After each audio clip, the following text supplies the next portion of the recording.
I used to think that investing was hard, boring, or complicated, but I found the perfect stock investing course that showed me how to invest as a complete newbie. Now I can build wealth in the stock market and do all the things that I enjoy at the same time. Check out the Lazy Investor Stock course and get started on your wealth building journey today. How are you doing? This is David W. Williams. And what I really quickly want to talk about is Trump Zelensky. We saw this happen last Friday, a little spat in the White House. But what I think is even larger that a lot of people are not going to get into is really the situation between the United States, Ukraine, and Russia. And because so many people are into the conspiratorial thing, Tucker Carlson's talking about Ukraine selling U.S. weapons, yada, yada, yada. I don't think he has any evidence of that, but it works for what he does. But they won't go into how American foreign policy has worked historically, regardless of administration, how American foreign policy works, and the type of relationships that America demands that other countries involve themselves in to be on good terms with America, right? We don't talk about the dollar being a reserve currency for the majority of the world and how that benefits American citizens and what America will look like if we lose that reserve currency. So people will tell you, well, we want America out of a lot of these foreign entanglements. But the reason why America's inside a lot of these foreign entanglements is because America wants to make sure that these other countries all over the world, they want to make sure our dollar stays a reserve currency. They want to make sure that the petrodollar stays up.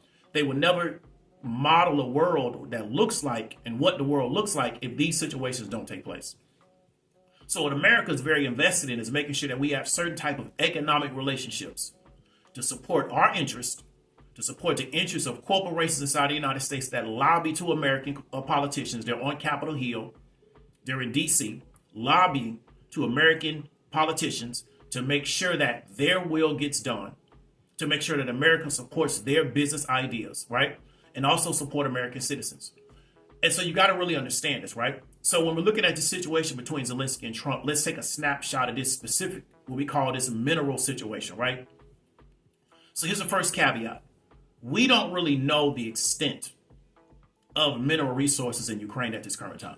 We have an idea, but we really haven't had the geologists, to go out there and to really do in-depth studies to what is the actual extent, or can we determine or define what we think these reserves are and put a dollar amount to it.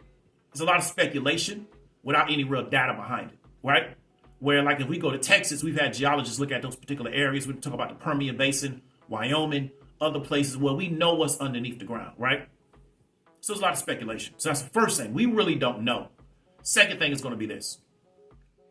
Where we believe a lot of these reserves are, or these particular deposits of rare earth or raw earth, whatever you want to call it, they're in areas that are currently being occupied by Russia, right?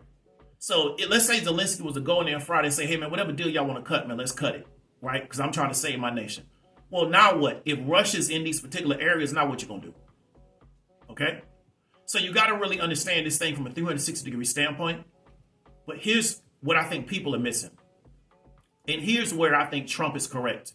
And I think people are missing Trump's perspective because Trump is in line with other American presidents. And here's what I mean. Obama put sanctions on Venezuela because that's what he was told to do, right? Trump continued those sanctions and then ramped them up because why? That's what he was told to do. Trump last week, he told Chevron, I believe, or whatever U.S.-based oil corporation is in Venezuela, you can no longer do business there because we're so not in favor of their government. They don't like Maduro, yada, yada, yada. We don't want anybody doing business with Venezuela. I've talked about this before. I'm a U.S. citizen, but the United States government can tell me I don't want you doing business with certain countries. And if I do, I can end up in trouble with them. Now, nobody talks free market when it comes to that type of stuff. You can't get Charlie Kirk, Candace Owens, none of the black conservative contingent on YouTube. They talk that Ayn Rand stuff till it comes to the United States government telling me, David, you can't do business with Iran. You can't do business with Venezuela. You can't do business with Cuba.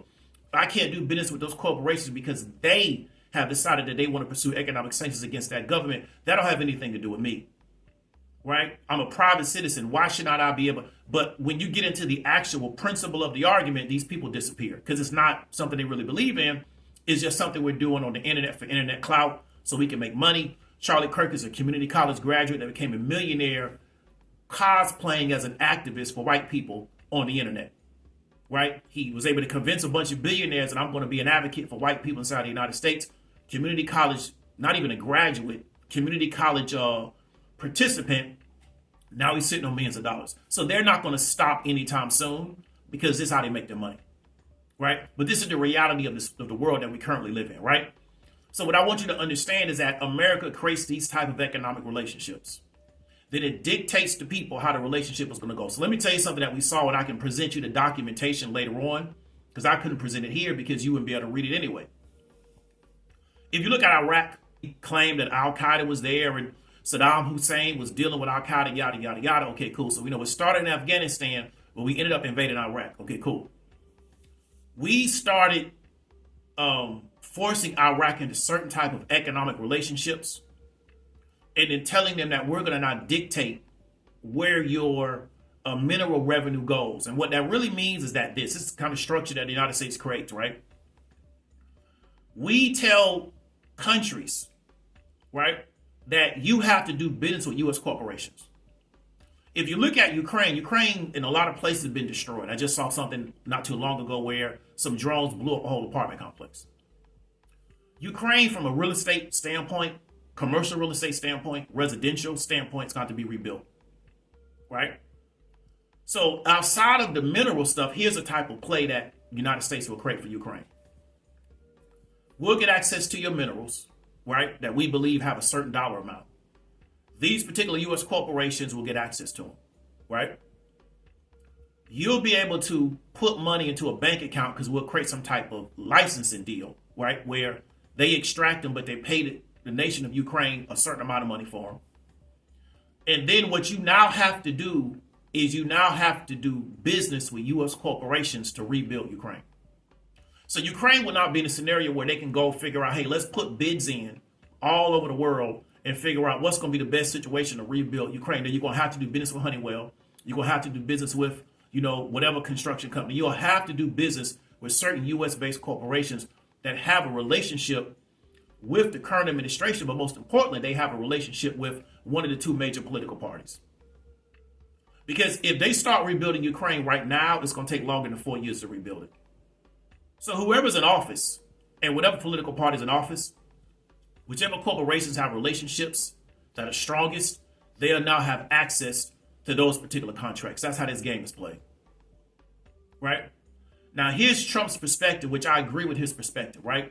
Zelensky's telling him, well, how do you know that Putin won't continue to attack? Because, again, he's 100% correct.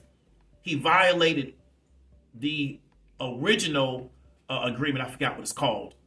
I talked about it in an earlier video. For Ukraine to give up their nukes. Putin violated that in 2014, 2015. Zelensky was telling Trump that. Trump don't want to hear it because he don't want to hear that, but that's true. So Putin did violate it, right? And Trump didn't want to hear that. He got triggered by that, right? Because here's Trump's factoring. Here's his mathematics. If we now agree to extract resources out of Ukraine, and we're in that particular area, we're going to have U.S. corporations in that area doing work. It's less likely that Putin will attack because why? He will directly now be attacking the United States. Now, even though he really won't be, but it'll be inferred that if he goes and now attacks Ukraine with these U.S. corporations inside Ukraine, because there'll be so much business investment in that particular area to the billions of dollars, it will now be perceived that he's attacking the United States. So in Trump's mind, this is a way in which I can get Putin to stay off Ukraine. And I can also make myself look good because I brought all this business activity to Ukraine, which behind closed doors will also benefit his family. Right? They're going to get cut into some of these deals some kind of way. Okay? So Trump's attitude is I can keep the military out of it by creating such an economic footprint in Ukraine through corporations to where this can make it less likely that Putin will attack. And that's what he's factoring in. So people saying that Zelensky showed up to ask for money, not asking for money, they're trying to cut a deal on giving United States corporations access to Ukraine's resources that they believe are there. He wasn't asking for any money. Two, the money that Trump is claiming that we've given Ukraine over the years, that $300 million, $300 billion number, I'm sorry, is false. It's false. In fact, the European states have given more money to Ukraine than the United States has. These are factual. Okay? So let's just we got to get the numbers together so we can actually do proper accounting. It has not been no $300 billion. I don't know who on Trump's team has told him that number, but that's not factual, right? So this is the mathematics that Trump is doing. I think the math makes sense, but again, we haven't verified that it's really the amount of minerals or raw earth, whatever you want to call them, actually there, hasn't been verified. Many of those are in areas that Russia's currently occupying, and they're not going to give those areas up unless you push them out of there. So even if we cut the deal, Putin ain't going to leave because Putin didn't take it so he can leave it. He's going to stay there. So I don't know how they factor that in with some of the exposure of the areas where these particular elements are at are in areas where Russia's already occupying and Putin's not going to leave.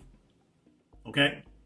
And then what I want you to really understand is that the United States does not create lateral relationships from a foreign policy standpoint. One of the biggest reasons why we are so fearful, and I don't mean we, I mean the United States government is so fearful of China, is because they did it their way and they're getting massive economic growth. Our narrative and our story for people in the line of China and their particular perspective on socioeconomic systems is that those environments will implode over time. China has a vanguard of their revolution that has been going on over 50 years. So Google when the communist revolution started in China.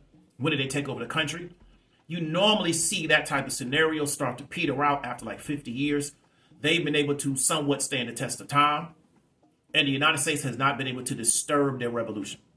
So the United States is very upset because, one, we want to be the number one country in the world. And we want every other country to have less economic growth than us.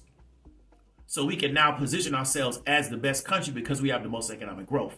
And China has had massive economic growth for the past few years. So the United States is not comfortable in a scenario where we're lateral to China. China don't have to be bigger than us, but we don't want them to even be near us.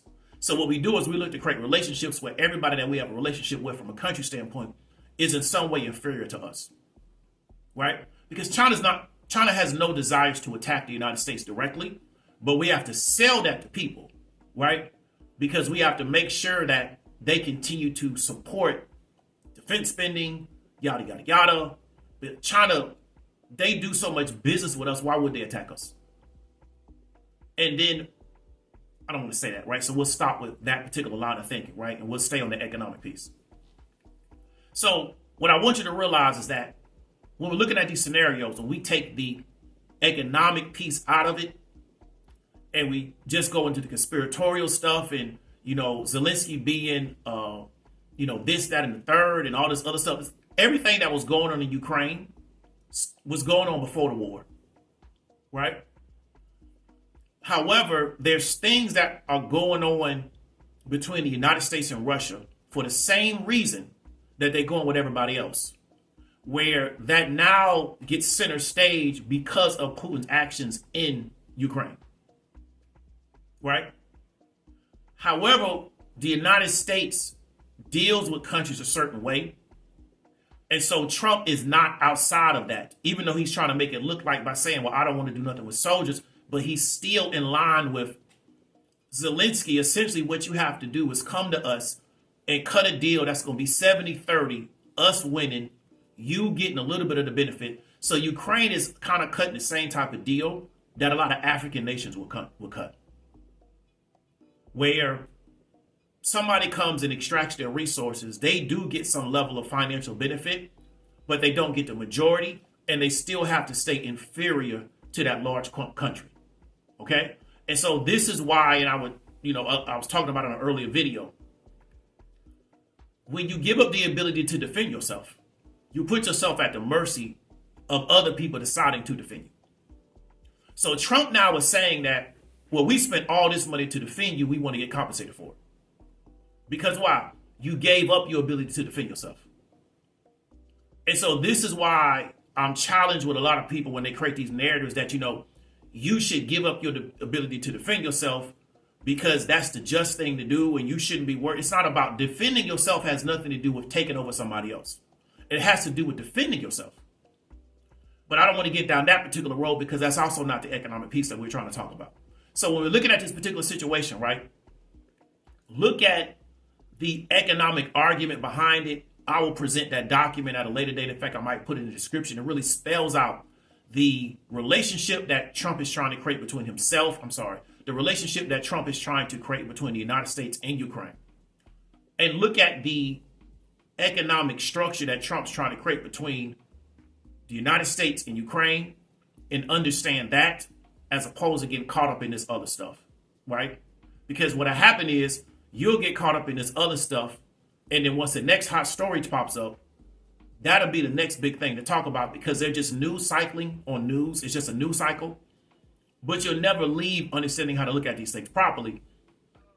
And the reason why you want to learn how to look at these things properly because is this. If we put American corporations in Ukraine and Putin does decide to attack, it's going to start a war. And then your US dollars will be spent fighting that war. Right? Because Trump can only do 3 more years. Right? So this situation will outlast Trump. You understand what I'm trying to tell you? So we got to ask, do we even want that level of exposure to Ukraine? So it might be beneficial to certain corporations, but how is it beneficial to the majority of United States citizens? Because if we have U.S. corporations in Ukraine and Putin does attack, the United States is going to send troops over there to support that. And now this thing can start to domino in another situation. Right? So what Trump is betting on is that that'll never happen. He's betting on, I can put this deal on the table, and I'm now going to be able to brand myself as putting this big deal on the table. But if it does go sideways, what's going to be the repercussions of that? So talk to you later. Hope you got some value from it. Peace out.